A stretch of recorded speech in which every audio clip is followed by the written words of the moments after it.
عمرك جربتي كيكه بالمذاق ديال الخيزو اولا الجزر؟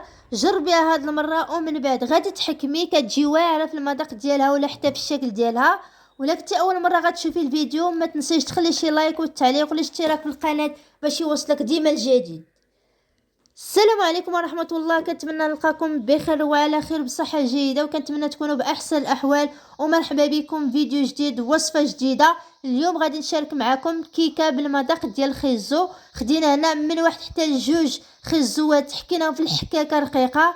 غنحتاجو كذلك واحد الكاس ديال الماء يكون دافي شويه، مع 250 غرام ديال الدقيق الابيض، مع كاس ديال الزيت العبار ديال كاسه العنبه، 3 ديال البيضات، خماره وحده حمراء، ونص معلقه صغيره ديال الملحه، ومعلقه كبيره ديال خميره ديال الدار معجونه، كذلك قشور ديال الحامضه وحده، وكاس ديال سنيده يعني العبار ديال كاسه العنبه، كاس ديال سنيده.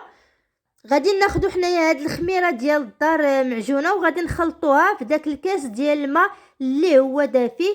فالخميره مع الماء دافي فهو المكون السري اللي كيخلي الكيك باش كيتنفخ وكيطلع. فدائما كنضيفهم انا، الطريقه ديالي الخاصه اللي كندير انا في الكيك دائما كنضيفهم انا في العجين ديال الكيك. فغادي نخليو على جنب وغادي نبداو على بركه الله في الطريقه ديال التحضير ديال هذا الكيك بالمذاق ديال الخيزو اللي كتجي واعره بالنسمه اولا طيبه الحلاوه ديال الخيزو. فغادي نوضعوا دوك 3 ديال البيضات في الخلاط الكهربائي. غادي نضيفوا معاه كذلك واحد الكاس ديال سنيده، وغنضيفوا واحد نص معلقه صغيره ديال الملحه يعني غير رشه ديال الملح. كذلك غادي نزيدوا واحد خماره ديال فاني، وغادي نطربوا الخليط ديالنا يعني غادي نطربوا البيض مع سنيده مزيان باش دوك المكونات يندمجوا مع بعضهم. غادي نطربوا البيض حتى غادي يولي اللون ديالو يكون ابيض بحال ما هكا كيف ما كتشوفوا معايا كيفاش كيولي اللون ديالو. ومن بعد غادي نزيدوا المكونات الاخرين. غادي نزيدوا كاس ديال الزيت مع قشور ديال الحامض اللي كيعطي بدوره واحد النكهه رائعه في الكيك. كذلك غادي نزيدوا داك الكاس ديال الماء اللي خلطنا فيه الخميره ديال الدار، فحتى هي عندها دور فعال في العجين ديال الكيك يعني كتطلع لينا الكيك وكيتنفخ. فغادي نزيدو كمكون رئيسي اللي هو الجزر اولا الخيزو، غادي نزيدوه في العجين ديال الكيك. حكينا في الحكاكه رقيقه يعني من تقريبا واحد 3 ديال الخيزوات حكيناهم في الحكاكه. غادي نزيدو الدقيق هنا تدريجيا، ومن بعد كنزيدو خميره حمراء، وكنبداو نزيدو الدقيق نزيدوه تدريجيا يعني بشويه بشويه حتى كيتخلطوا المكونات مزيان، وتيكون القوام ديال الكيك يعني ما يكونش ثقيل بزاف وما يكونش خفيف بزاف، يعني تيكون غير ما بين وبين.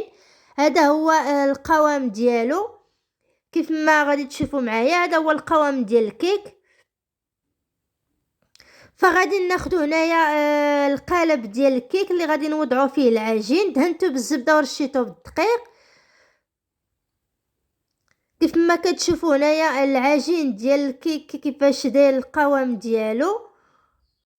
صافي هنايا غادي ندخلها الفران وغادي نشعل عليها العافيه من التحت حتى كيتنفخ الكيك، تحسي به يتنفخ عاد كنشعل عليها انايا من الفوق. وكان هذا هو الشكل النهائي ديال الكيك. من بعد ما كنخرجوا من الفران كتكون الكيكه منفوخه.